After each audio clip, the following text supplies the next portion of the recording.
matin sur les Asturies. C'est encore un peu tôt. Départ de Parares ce matin, direction je sais plus où. Bon, toujours Léon en point de mire. Hier soir, bon, déjà j'ai pas beaucoup de réseau. Alors ça c'est rare en Espagne de ne pas avoir beaucoup de réseau. Du moins j'en avais pas assez pour pouvoir faire ce que je voulais. Et c'est pour ça que finalement je suis allé, je me suis restauré et couché vite fait. Parce que j'étais bien claqué quand même après cette journée où dans les Asturies, ça fait que monter, descendre, que monter, descendre. Pour l'instant, je pense que c'est le plus physique de ce que j'ai connu. Déjà, j'en connais pas beaucoup, mais entre le Primitivo et là où je me trouve, c'est... ouais, je pense que celui-ci, il est bien comme il faut, quoi. Donc, pour les plus sportifs d'entre vous, ça va vous éclater. Moi, je suis ni très sportif, ni pas trop. Donc, moi, ça va, quoi. Bon, en tout cas, j'en suis pas mort. Et là, aujourd'hui, donc, ben, ça continue dans les Asturies. Alors, pour très peu de temps, parce que je vais passer en Castille y León. On m'a dit après la montagne qui se trouve juste à côté de là où je me trouve. Donc, juste à côté de Parares. Voilà, je vais arriver à le dire. Et du coup, arrivé à cette montagne d'ici 3-4 km, il me semble, je vais passer en Castille y León, donc ça va sentir comme un petit parfum de Léon, là, à nouveau. Allez, bon, on se parle un peu plus tard, hein, je commence, sinon je décolle jamais, moi. Et voilà le charmant petit village ou hameau, non, village quand même, où j'ai passé la nuit. Voilà, tout ce décor des Asturies avec les montagnes, tout ça. C'est vraiment très beau.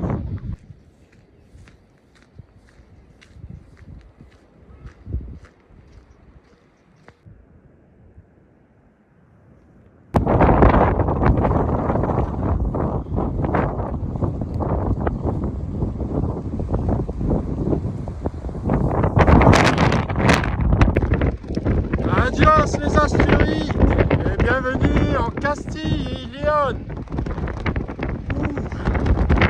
Le sommet marque on va dire la frontière entre les deux régions. D'un côté, bon, d'où je viens, les Asturies, toutes les montagnes, tout ça. Et cette chaîne de montagnes en fait marque la démarcation entre les régions Asturies et Castille y León.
Voici ce que vous allez rencontrer si vous passez sur ce camino, la Cruz de San Salvador. À 1450 mètres. Je crois que j'ai perdu 100 mètres depuis le sommet là-haut. Alors, même rituel que la Cruz de Ferro, un peu avant Ponferrada. Oui, oui, vous vous rappelez la Cruz de Ferro. Et cette croix de San Salvador, c'est un peu le même rituel. Du coup, là, je regardais au pied donc, de la croix.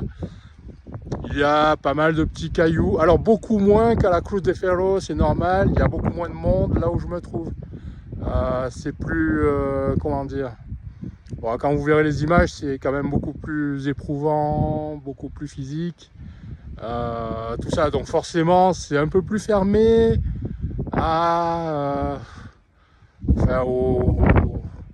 je sais même pas comment je pourrais dire ça. Disons que c'est un tracé qui est un peu plus sélectif. Voilà.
Et l'objectif du jour en vue.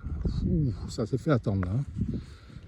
J'avoue que là, je suis peut-être allé un peu fort là. Apparemment, il y a des ours dans le coin.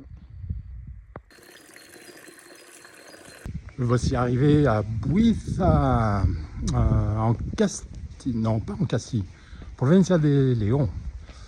Et troisième étape ce soir. Là aujourd'hui, j'avoue, j'ai bien reçu. C'était magnifique. Alors là, je peux rien dire là-dessus. C'était magnifique, mais alors c'est un peu costaud quand même. Hein. C'est pas du tout le français. Vous voyez le Primitivo. Alors beaucoup disent le Camino Primitivo, c'est difficile, blablabla. Le Primitivo à côté de ce Camino-là, vous pouvez l'écarter. Hein. Je vous dis, ce Camino, il est beaucoup plus sélectif, quoi. Ne vous aventurez, si vous n'avez pas l'habitude, ne vous aventurez pas dessus, parce que là, vous allez mais en baver. Moi, depuis ce matin, là, ça fait juste les 3 km que ça va, sur 25. Alors, normalement, l'étape était prévue, d'après les guides, tout ça. L'étape, normalement, devrait être de 13 km et demi. Et en fait, moi, j'ai tiré, je dois être à 25. Voilà, en gros, j'ai fait deux étapes en une aujourd'hui. Bon, c'est faisable, hein, surtout que là, j'ai pas des chaussures top. Mais j'y arrive quand même, donc c'est totalement faisable, mais on en bave un petit peu. Bon, alors, vite que j'arrive à... Bon, Buiza, c'est très joli, très authentique. Par contre, c'est pas super animé, hein, et il n'y a pas de... Alors là, c'est ce que m'avait dit la nana que j'avais rencontrée hier à Pajares. Elle m'avait dit, tu vois, à Buiza, il y a no tienda, donc il n'y a pas d'alimentation, il n'y a pas de café, il n'y a pas de bar, sauf que dans l'auberge où je vais, c'est une auberge municipale, tenez-vous bien, 5 € la nuitée. Bon, après, je pense que il doit y avoir des choses qui expliquent ce prix-là. Bon, enfin, ceci dit, moi, ça m'a tout à fait. Mais c'est surtout que dans l'auberge, le rez-de-chaussée fait office, il me semble avoir vu ça, il fait office de bar. Alors, ils font pas de cuisine, ils font rien, sauf qu'on peut avoir des boissons. Moi, c'est tout ce qui m'intéresse, moi. Donc, c'est pour ça que j'ai hâte d'arriver. Bon, j'y arrive dans 1 minute.